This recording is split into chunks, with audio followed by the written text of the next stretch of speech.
the fact that quantum physics is the real world. So the most important thing is that Bell's inequality and the CHSH game prove that our world, our universe is best described by quantum physics than classical physics. So I'll explain all of that as well. So let's get on with the presentation. Now, housekeeping, I always say this, questions must be for the benefit of the audience. And what I mean by that is if somebody really, really knows their stuff, don't ask a question that nobody, that's going to waste everybody else's time. You can always contact me offline.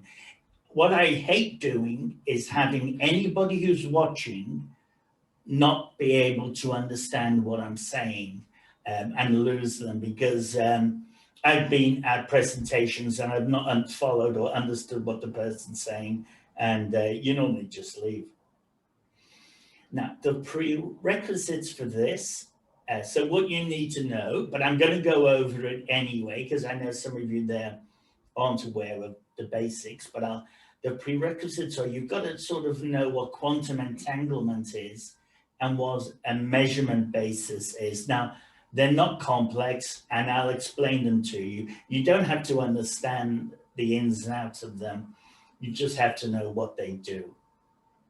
And they're going to talk about the history of Bell's inequality, which is what this is all about. So it'll go back and talk about Einstein and how he, in 1935, came up with the EPR paradox, which he said proved that quantum entanglement didn't exist and that we could easily explain it. Hello, Sheetal, welcome to the talk. I've only just started. And then Bell's inequality in 1964 proved, I hate using that word proved, but 99.999% proved that quantum entanglement does exist. And then I'll get on to the game. I'll tell you the rules and the strategy of the game, and it's dead easy, you'll follow it. And then we'll see how classical strategy compares with a quantum strategy. And then I'll go into the successive experiments, which is where it's been tested and tested and tested that the amazing findings of the CHSH game is true. So the whole point of the CHSH game and Bell's inequality is to prove that quantum entanglement exists. Something funny is going on in our universe at an empirical level.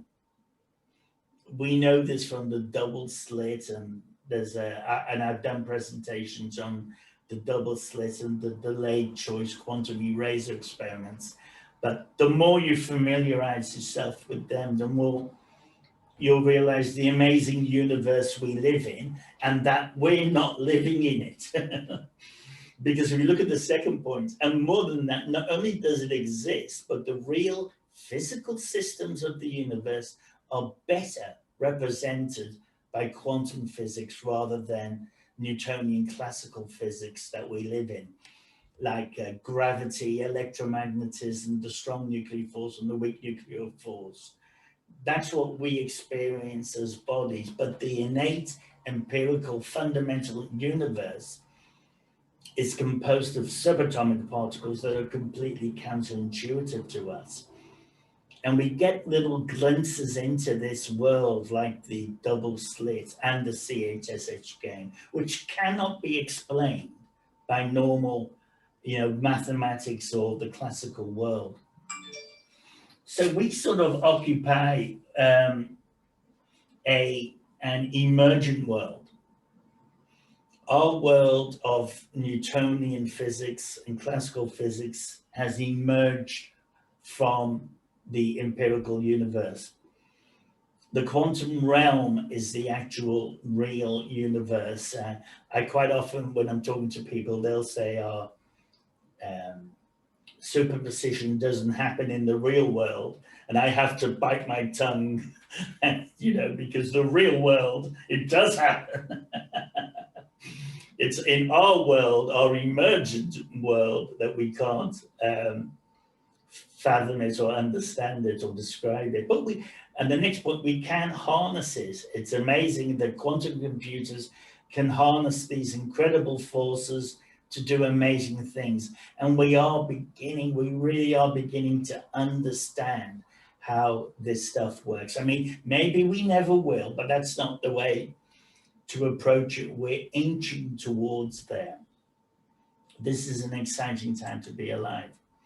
Now, look, the CHS game is after the authors Clauser, Horn, Shimony, and Holt, and it was done in 1969.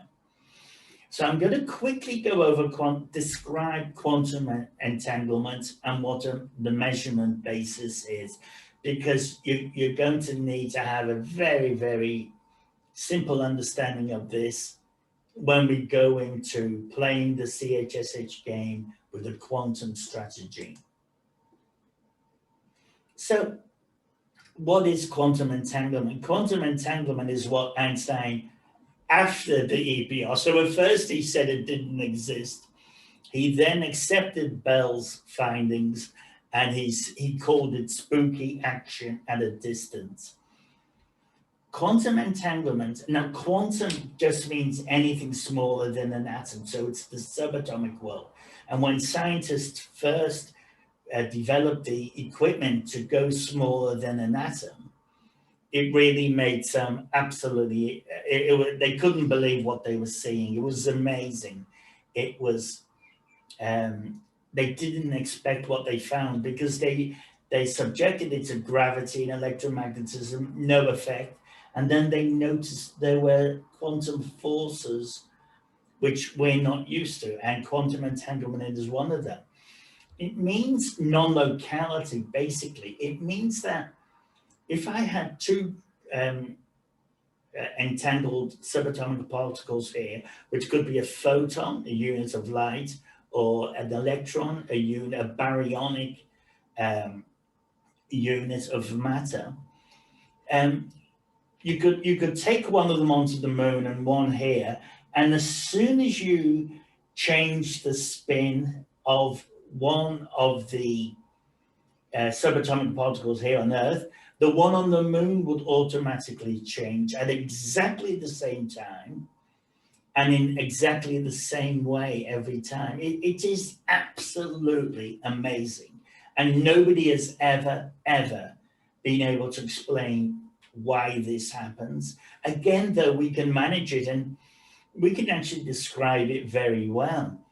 If we look at the bottom equation there, that's the equation for entanglement. And I know it will look funny to people who aren't used to it, but it actually isn't particularly difficult to understand. It's basically, I'll just get my annotator.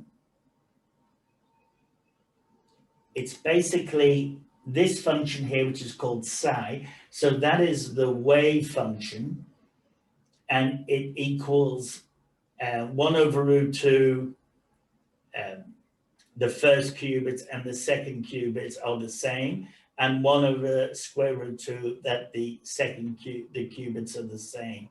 So you can't have 0, 1, and 1, 0. That does not exist. So that's actually superposition. Then you add a CNOT gate to that, and it becomes entanglement. So the only point I'm making here is that it's actually very easy to create it. All we have to do is create a gate, which is a matrix. All gates are just matrices, some complex, some not, and we can very easily create this amazing entangled phenomena. Now, the measurement basis. Now, you see, the double slit showed us that a subatomic particle, in addition to being entangled, if you entangle it, a subatomic particle is in a state of superposition until it is observed or measured. And that in itself is amazing. So superposition is where the subatomic particle is in a what's called a wave of probability. It's a probability wave of being here, there, or everywhere. A good analogy is like the Earth going around the sun. We have always been taught, and we thought, that an electron going around the nucleus was the same as the planet going around the Earth, and it isn't. It is like a fuzzy cloud that is everywhere to a different degree of probability. And it's in what's called a superposition. And until you actually measure it or observe it, it's only when you observe it that a very important phrase called the collapse of the wave function. So if you look at it, it will then, it's like the Earth will then be in a distinct orbit around the sun. But the amazing thing is that we can use this amazing superposition. We can actually mathematically represent it. And here you can see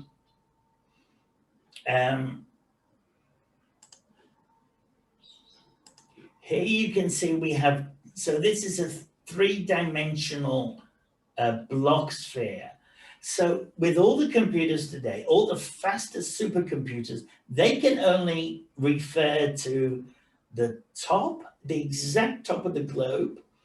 It's like an inch on top of the Earth. So you can go from the 0 to 1. So all of our computers can be 1 or 0.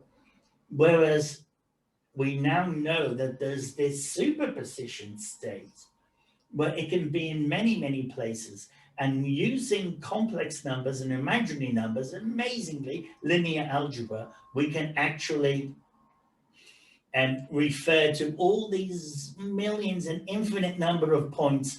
And we do this by changing the measurement basis. It's a little bit like, imagine having a Rubik's Cube in a globe. And you know the way you can just move it around and move it this way, move it that way. If you measure it on different bases, that's how we can walk around the globe, if you like. And all you need to know is that that allows us to reach different points on the block sphere.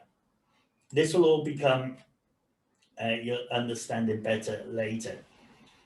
So again, that's just sort of basically saying what I've said, that the whole reason why quantum computers are exponentially superior to classical computers is that they can exponentially process because they can access every area, every point of this superposition mathematically. And the thing about when you change your measurement basis, there's a fundamental theorem in quantum computing that, quantum physics actually, that if you, and I think I've got it on the next, oh no, I haven't.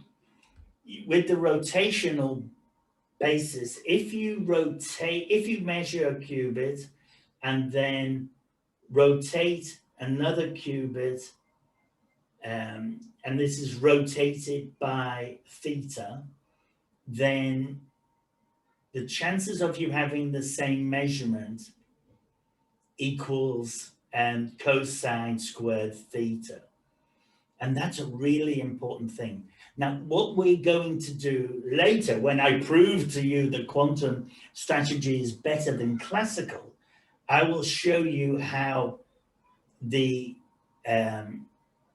cosine squared of pi over 8 will be able to manipulate the answers to get to cosine squared pi over 8. Now, I know this all sounds confusing, but you don't need to know that stuff. You just need to know roughly that entangled particles will give the same result, And by measuring it on different bases, we can manipulate those results to become more alike. A little bit like a Rubik's Cube and lining up the zeros. Lining up the white squares or the blue ones or the yellow ones or the green ones. So now that was me explaining the prerequisites. So now let's get on to the actual game and how it came about. And as we've said before, it came from the EPR paradox. Now the EPR stands for, whoops, come on. Sorry. EPR stands for Einstein, Podolsky, Rosen. And Einstein basically didn't believe in quantum entanglement. He said, no, look, don't be silly. It's like saying you have a pair of gloves. And if I have a pair of gloves and I put one on the moon, so they're in a box, I never look at them, I put one on the moon and I put one here. If I look at the one here and it's left, well, I immediately know that the one on the moon is a right. So he was saying there was a hidden variable in 1935. He said there was a hidden variable that we just didn't understand yet in the subatomic particle. And the whole science community said, yeah, if that's good enough for you, Albert, it's good enough for us. And they basically, for 30 years, that was science. And the science was simply that there was some hidden variable that we didn't know. There's nothing funny going on. But John Bell in 1969, a Northern Irish, good old Ireland, my parents are Irish, so forgive me for being biased. But John Bell proved mathematically and in experiments, many of which have now become more advanced experiments, proved, no, there's something funny going on. And at last, let's get on to the game.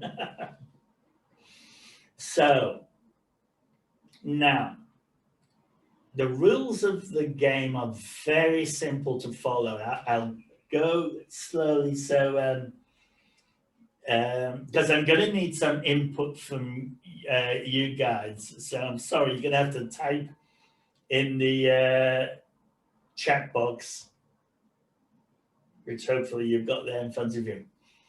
Now, there are two teams, but the rules are the same for both teams. We've merely got a classical team and a quantum team, but the rules are the same. So let's just focus on the classical team.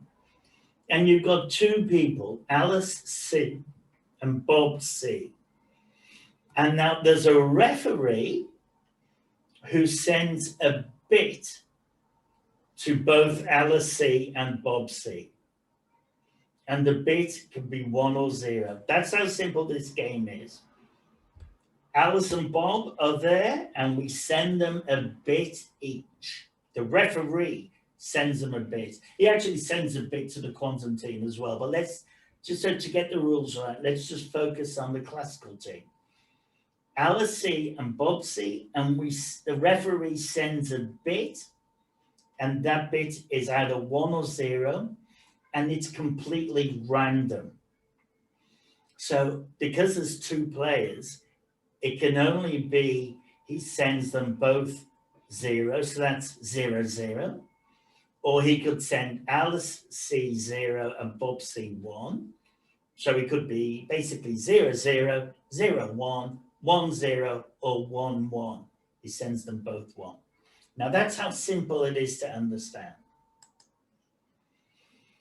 The bits that the referee sends to the players, they're called the input bits. But what happened is when you get an input bit, you immediately, we'll give you 2 seconds to think about it, and then you have to send a bit and back to the referee, which is called the output bit. So the ref sends you one or zero, and you can send 1 or 0 back. You've got your own bit, and you can make it 1 or 0 and send it back. The input bits are X and Y. The output bits are A and B. That's just for simplicity. So let's see, the two people, Alice C and Bob C, they receive X and Y, and then they send A and B. And so all of the bits can be either 0 or 1. And they can receive a 0 or 1, and then they can decide whether they want to send a 0 or 1 themselves.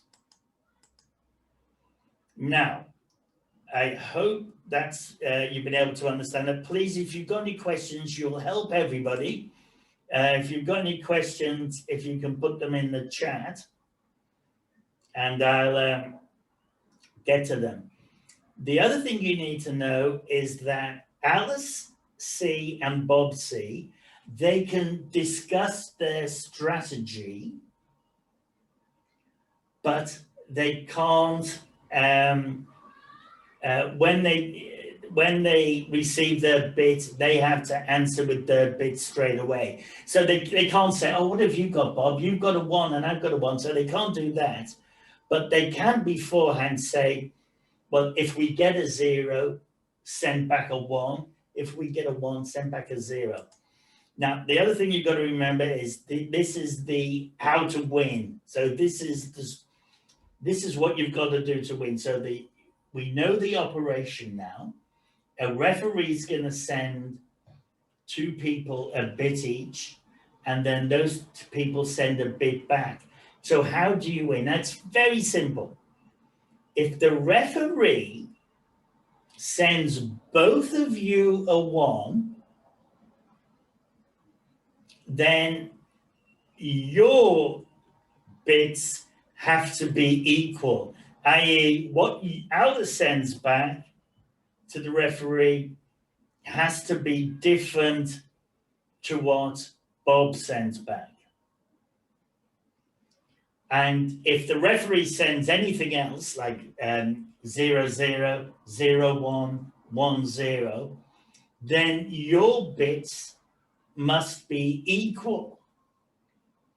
So you must send back equal bits. Now, for some reason, I can't get my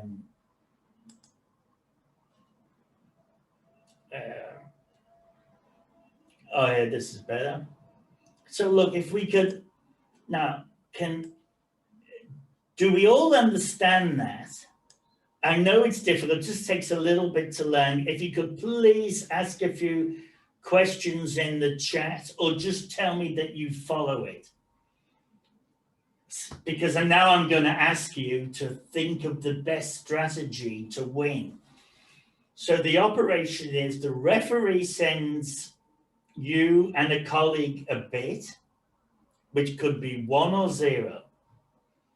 And then you send a bit back immediately. Oh, thank you, Stephen. Thank you, Sheetal. Lovely to see you. We have to catch up for that coffee. You know it and I know it. That's great that you understand it. Yeah, so you can see now we just got to work out, okay, what's the best strategy? So, and I need you certainly to come up with the best strategy. So if Alice gets a 0 or a 1 and Bob gets a 0 or a 1, you two can talk, you can sort it out beforehand. Okay,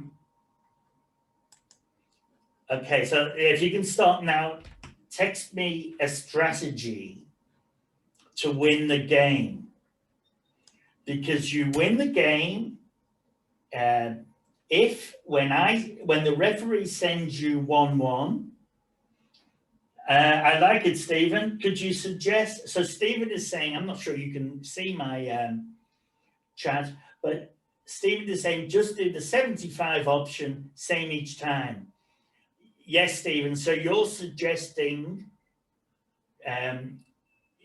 you talk with Alice, so it's Stephen and Alice, and you both agree to send 00 or 11. Because let's just see, if you do that, then you will lose when the referee sends you both 11. But you will win when it's 01, 00, or 10. So are we following that, everybody? I know it's a little bit convoluted. I normally explain it with pieces of paper, which I shove to and fro, and that makes it a lot easier. But if the referee sends you 11, you've got to make sure that if Stephen sends a 0, Alice sends a 1, you've got to make sure that yours are different. And if the referee sends anything else, yours have to be equal. Now, Stephen has made the right suggestion that, look, always make them equal and you're going to win 75% of the time. Now, does that make sense? Can we all follow that? Can anybody make it more than 75%? Probability that we win? Is there a way that you and your partner can discuss a strategy beforehand that enables you to win more often? If anybody'd like to add something in the chat before I move on? Or do we all accept that you can't do any better than 75%? Not in the classical sense, indeed. So we all agree the best we can possibly do is 75%. We can win 3 out of 4 games. There is no strategy that will enable. Oh, thank you. There's someone here with a chat. I'm not sure what you mean long run, Stephen.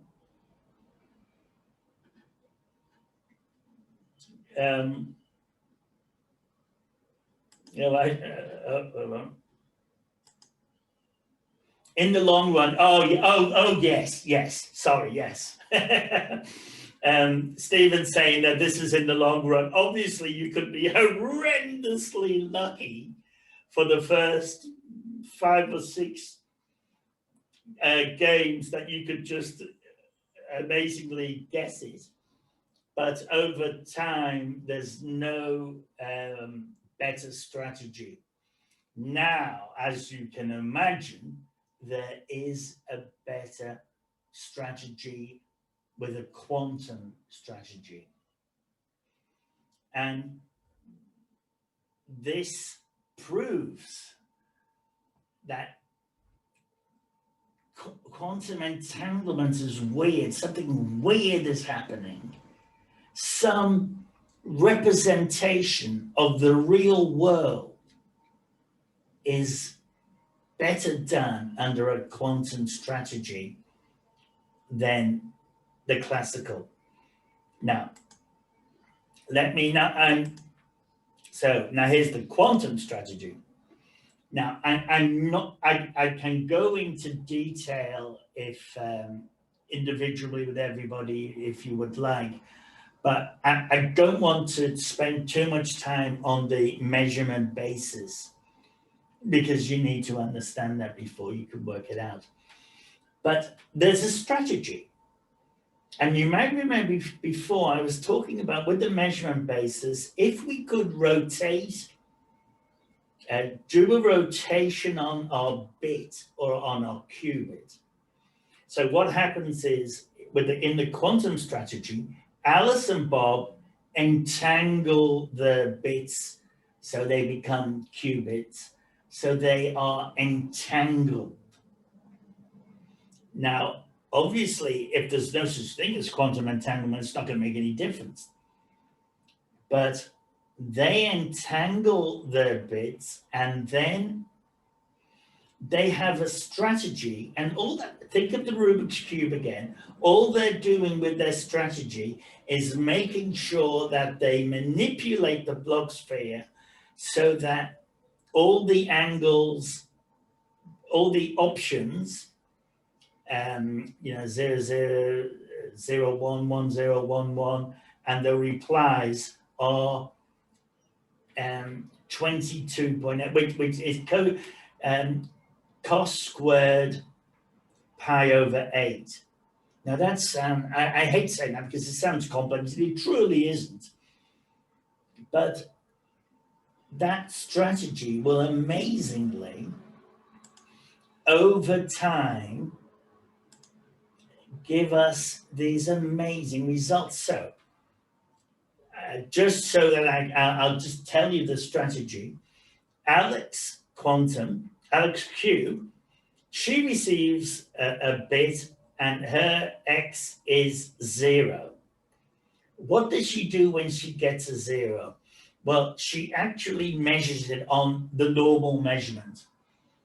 So she has her entangled, it's called a Bell pair, after John Bell. So she measures, she doesn't do anything to her qubit, she just measures it, because the 0, 1 basis, which is also called the computational basis, is the main basis. So if she gets a 0, she just measures it. But if she gets a 1, she changes the Rubik's Cube. She changes the block sphere. She measures it in a different way. And it's called the plus minus basis, which is just a 45-degree shift of everything. It's not complex, even though it sort of sounds it. It's a little bit like saying if you got 5 balls in a row and you're saying, I could say, if I'm looking at you from one end, I could say, oh, I mean the 5th ball. But you're at the other end and you look at it, you go, no, you mean the 1st ball. So it's that sort of thing. It's the different measurement. And then Bob, when he gets his bits, if it's a 0, he rotates the block sphere, he rotates its measurement to pi over 8. And if he gets a 1, it's minus pi over 8. Now, the important thing here is that by doing all this manipulation, we've made sure that every single, the measurements are going to be the same more often by a factor of pi over 8. Because like I said before in that screen, we know that if we manipulate the measurement basis, the chances of getting the same answer are increased. And they're increased by whatever the value of theta is. And in this case, it's pi over 8 or 22.5 degrees. So the best we can possibly do in the quantum world is 85%. You cannot explain that classically. Even Einstein, I mean, obviously we were talking about, this is basically Bell's inequality. Now I've studied it for many years and it's very difficult to follow, but I think this game, you can actually see it almost immediately. And something crazy is going on, something strange. Quantum, and Einstein had to admit it. There was no way no class, even all the Euclidean mathematics, trigonometry, our mathematics that we have spent 2,000 years learning could not play this game as well as a quantum based strategy. So Einstein said, yes, something's true. And then he called it spooky action at a distance.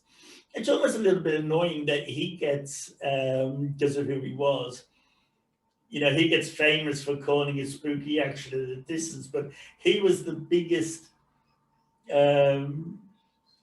anti quantum entanglement person. Now,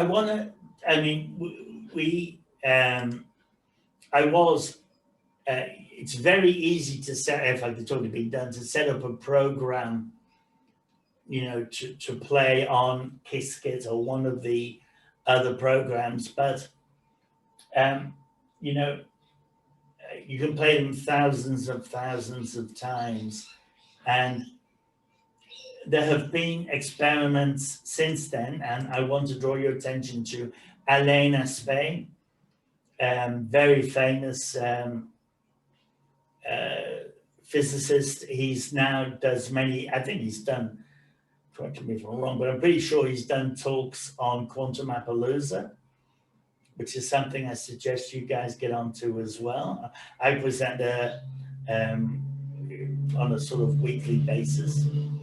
And in the early 80s, he set up a very involved, as you can see here, full of optical switches and polarizers and all different combinations. And he managed to prove that using quantum entanglement, he ended up with an 84% success rate.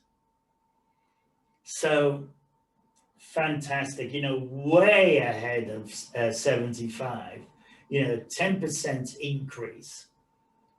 And amazingly, that was found in the early 80s. And now just 6 years ago, I'm a very big fan of the Delft University in the Netherlands. I've done a couple of their courses and they're excellent. And they set up very, very complex experiments proving that all of this was true. And I think they got to about 82 or 83% because they really double checked, everything and got rid of any loopholes. And they did it, as you can see at the bottom here, by entangling electron spins separated by 1.3 kilometers. So it's just amazing stuff.